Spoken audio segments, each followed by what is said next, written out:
Hello everyone, this is Shengmao machinery.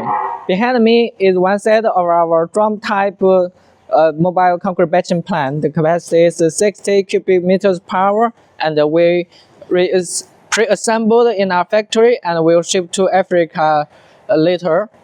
And as you can see, this is the drum mixer.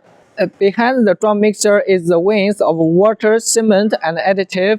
This is the aggregate batcher. It's 3 bins. This is the aggregate wings. The aggregate, after being weaned, will transport through this belt conveyors to the concrete mixer.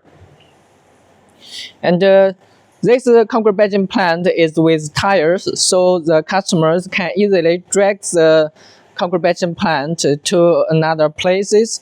And it will have legs on the job site, so it doesn't need the concrete foundations, and very easy to move and very easy to install.